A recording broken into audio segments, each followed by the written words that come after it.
Did you know that 80% of readers decide whether to keep reading a story within the first few lines? That's right. You have just seconds to grab their attention. If your hook doesn't catch them, you lose them, forever. So, how do you write a hook that makes people stop scrolling, stop flipping pages, and dive into your story? In this video, we're going to uncover the secret strategies that will make your hook irresistible. From crafting the perfect first sentence to using twists that leave readers wanting more, we'll explore the techniques that will turn your story into something unforgettable. You'll discover how to pull your audience in with curiosity, create relatable characters they can't wait to follow, and even use shocking facts or imagery to paint a picture that sticks. Whether you're writing a novel, a blog post, or even a social media update, this guide will give you the tools you need to write a hook that people can't ignore. So, ready to learn how to craft a hook that sticks? Let's dive in. Chapter 1, The Magnetic First Sentence. Crafting the ultimate invitation. When you start a story, the first sentence is everything. It's like a handshake, firm, inviting, and impossible to ignore. Research shows that readers make a snap judgment within the first 8 seconds of starting a story. That means your first sentence is the key to making a lasting impression. A great hook grabs attention and creates curiosity, but how do you do it?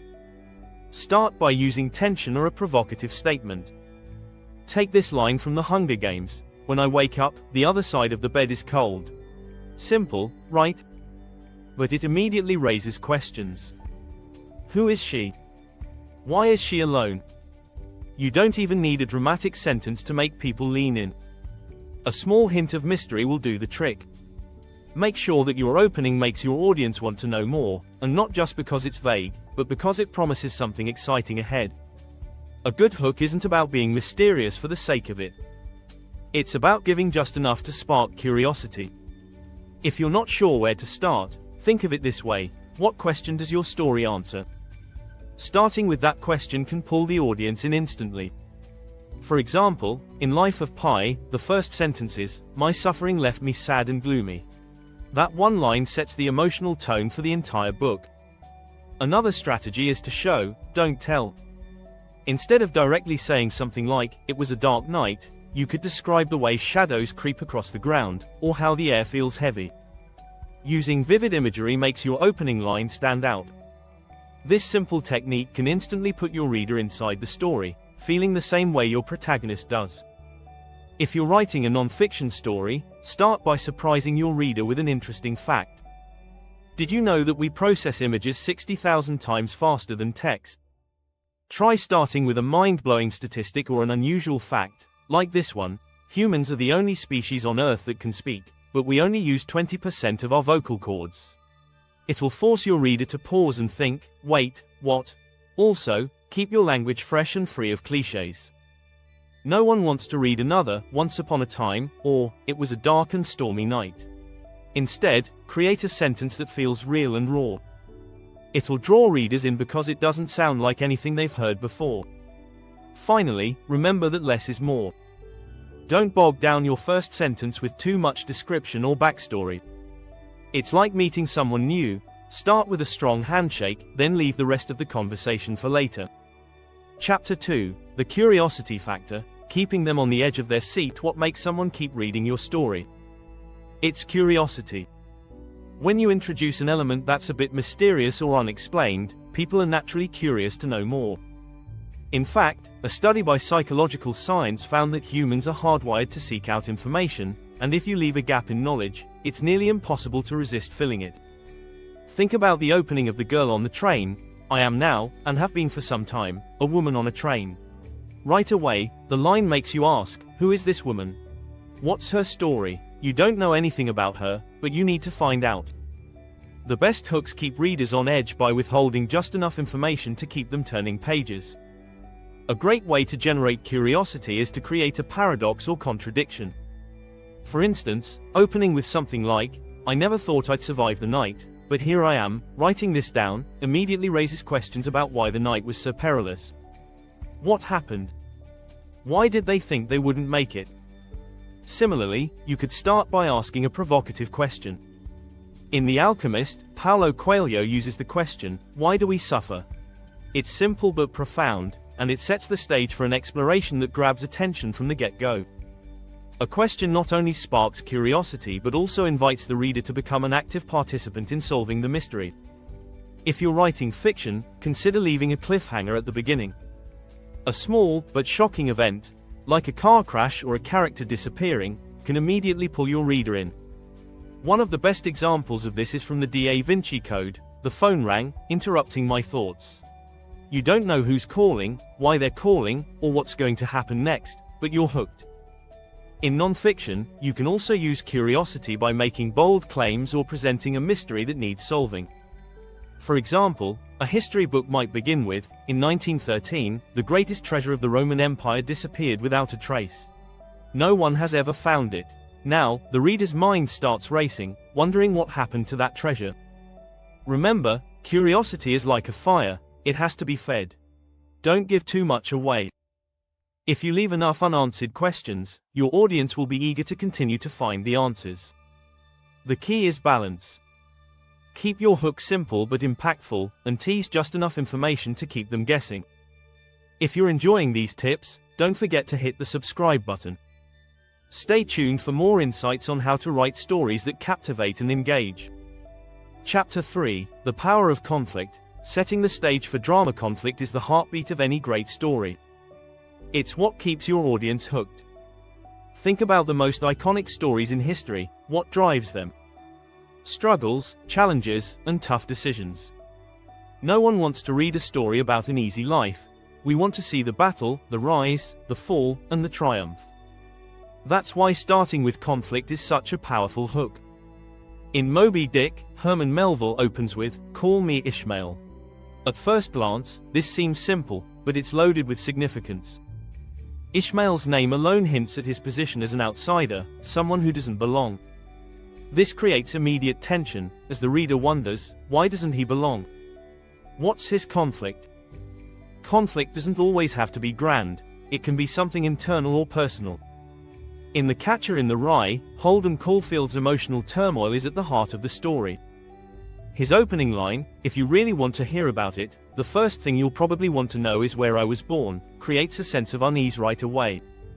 The conflict isn't immediately obvious, but it's there, beneath the surface. Another great way to introduce conflict is by focusing on what's at stake.